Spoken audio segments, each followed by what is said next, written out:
Class fifth students, good afternoon. आप पढ़ रहे हैं अभी पाठ 8 विशेषण, जिसको हम एडजेक्टिव कहते हैं इंग्लिश में। जब हम किसी संज्ञा या सर्वनाम के लिए कुछ एक विशेष शब्द का प्रयोग करते हैं, उसको हम विशेषण कहते हैं। तो अभी हमने गुणवाचक विशेषण पढ़ा था, अब हम पढ़ेंगे संख्यावाचक विशेषण। संख्यावाचक विशेषण क्या होता है? जो शब्द संज्ञा अथवा सर्वनाम की संख्या का बोध कराते हैं वे संख्यावाचक विशेषण कहलाते हैं। जैसे इंद्रधनुष में 7 रंग हैं। कुछ संख्यावाचक विशेषण शब्द 4, 7, दोनों, सभी आदि। संख्यावाची विशेषण के दो भेद हैं। क निश्चित संख्यावाचक, डेफिनेट न्यूमरल्स।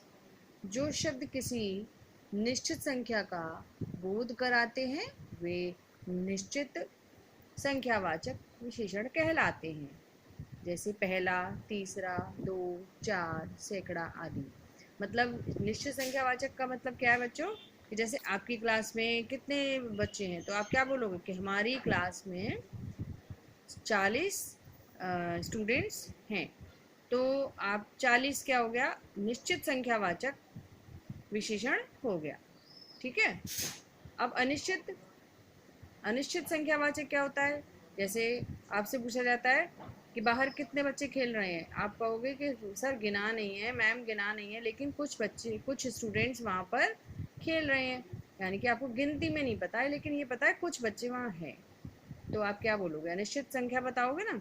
तो उसी को हम कहते हैं अनिश्चित संख्यावाचक विशेषण। ठीक है। अभी हम इसको पढ़ते हैं। जो कुछ निश्चित संख्या का जो शब्द निश्चित संख्या का बोध नहीं कराते हैं वे अनिश्चित संख्यावाचक विशेषण कहलाते हैं। जैसे कुछ, कई, बहुत से आदि। अब है परिमाणवाचक विशेषण। जो शब्द संज्ञा अथवा सर्वनाम के परिमाण यानी कि मापतौल यानी कि वजन का बोध कराते हैं, परिमाणवाचक विशेषण कहलाते हैं। जैसे राहुल 5 किलो आम लाया, तो इसमें आम का वजन बताया है ना, 5 किलो। परिमाणवाचक विशेषण भी दो प्रकार के होते हैं, निश्चित परिमाणवाचक, अनिश्चित परिमाणवाचक। अब जैसे हमने निश्चित संख्या और अनिश्चित संख्यावाचक से पढ़े थे, ऐसे ये भी है।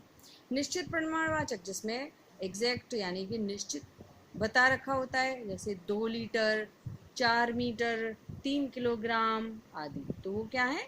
निश्चित परिमाणवाचक विशेषण। अब अनिश्चित परिमाणवाचक, जिस शब्द से किसी वस्तु के निश्चित मापतौल का बोध ना हो वे अनिश्चित परिमाणवाचक विशेषण कहलाते हैं। जैसे थोड़ा सा दूध, कुछ फल आदि। ठीक है।